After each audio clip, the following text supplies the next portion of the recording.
This is Trending Daily. I'm Makhdoom Shahabuddin, and today's episode marks a significant diplomatic moment for Pakistan, the region, and the broader Middle East. Because today, December 26, 2025, the President of the United Arab Emirates, Sheikh Mohammed bin Zayed Al Nahyan, has arrived in Islamabad on his first official state visit to Pakistan since becoming president. While the leadership of Pakistan and the UAE have remained in close contact over the years and have met on multiple international platforms, this visit carries a different weight. It is not symbolic, it is not routine. It reflects a visible elevation in Pakistan-UAE relations and signals that both sides now view each other not only as traditional partners, but as strategic stakeholders in each other's future.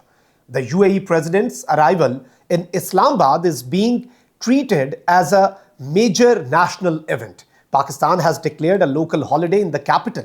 Ceremonial preparations have been underway for days, and Pakistan Air Force jets performed an aerial welcome. This level of protocol is reserved only for visits that are considered strategically meaningful.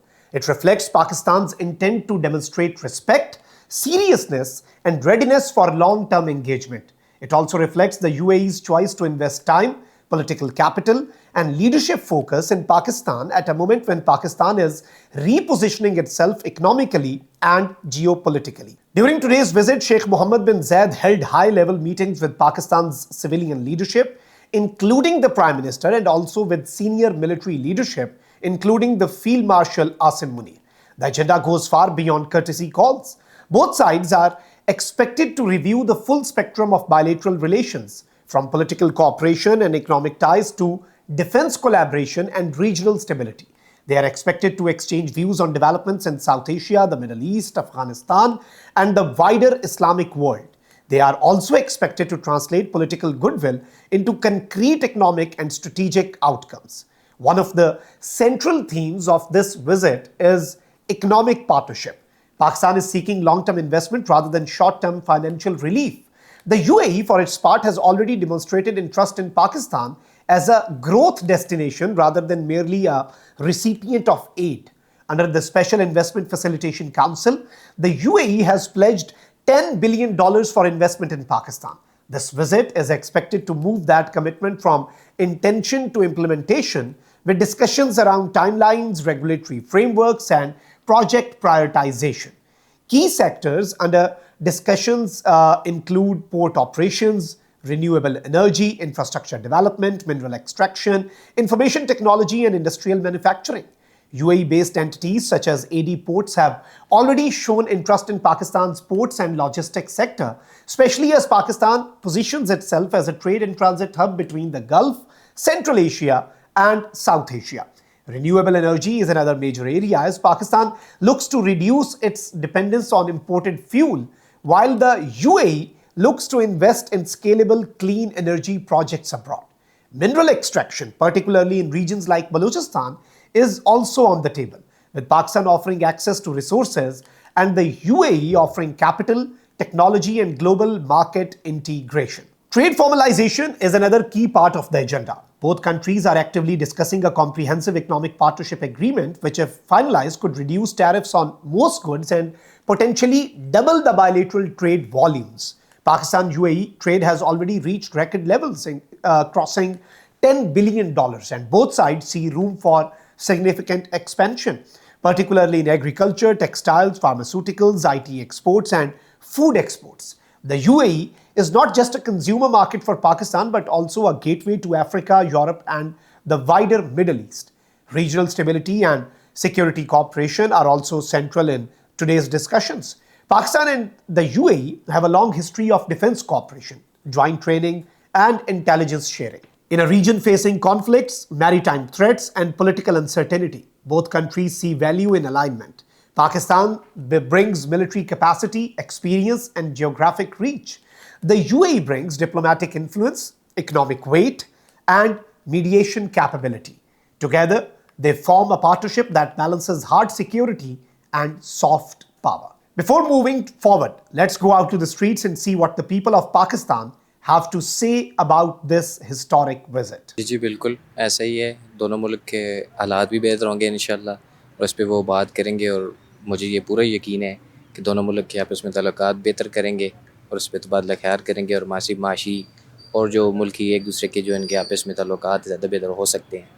बेहतर उम्मीदें हैं UAE के साथ पाकिस्तान के relations, और हम देख रहे हैं ये न सिर्फ बरादराना ताल्लुकात में इजाफा होगा बल्कि स्ट्रेटजिकली हम देख रहे हैं कि बहुत अच्छे इसके जो मुस्बित असरात हम देखने को मिलेंगे। हाँ जी, उम्मीद है, क्योंकि एक पूरा प्रेसिडेंट आपके पास आया है और आपके मुल्क दौरा करने के लिए, तो काफ़ी बेहतरी भी आ सकती है। यूएई के सदर भी जैसे आ रहे हैं, ये हमारे लिए खुशाइन बात है और इससे हमें काफ़ी मौके मिलेंगे, सरमाएकारी होगी।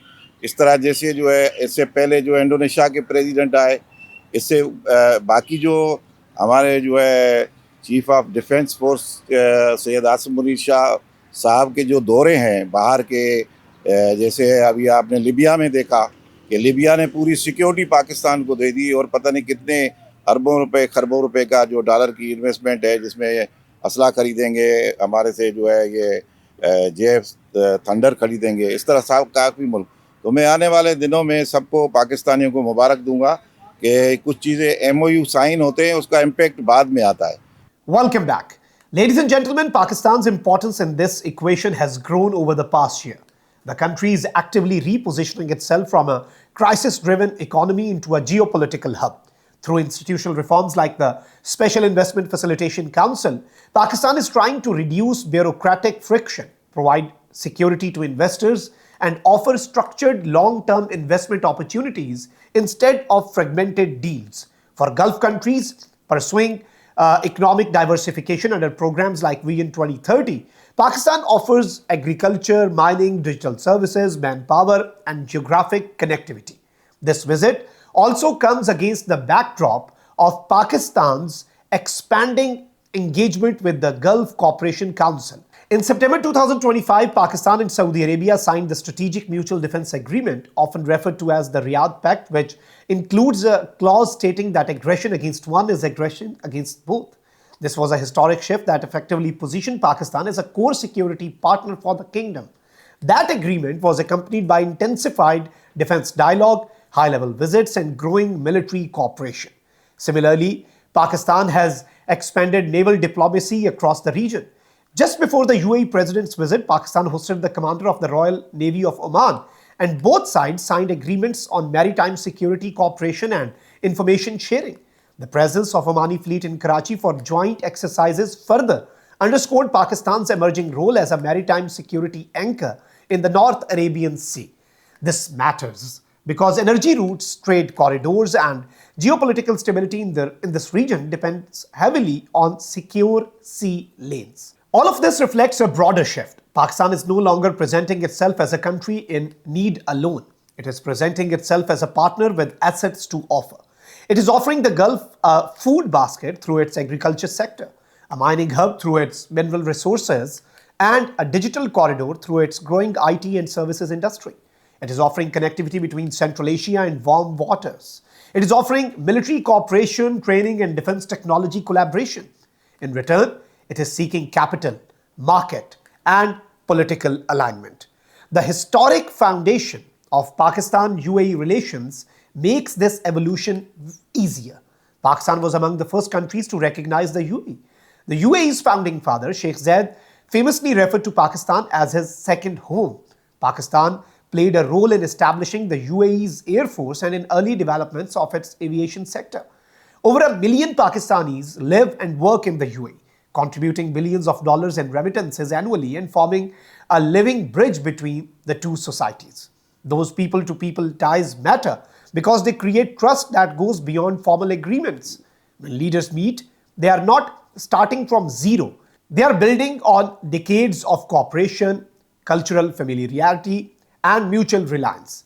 That is why the visit matters. It is not transactional, it is relational. It reflects a long-term convergence of interests. From Pakistan's perspective, today's visit strengthens its claim that it is becoming a central player in the Middle East South Asia equation. It reinforces the idea that Pakistan is not isolated, not marginal, and not dependent on a single bloc. It is diversifying partnership, balancing relations, and increasing its strategic relevance. From the UAE's perspective, Engaging deeply with Pakistan offers stability, security, and opportunity. It offers access to a large market, a young population, a strategic location, and a capable military partner in an increasingly volatile region.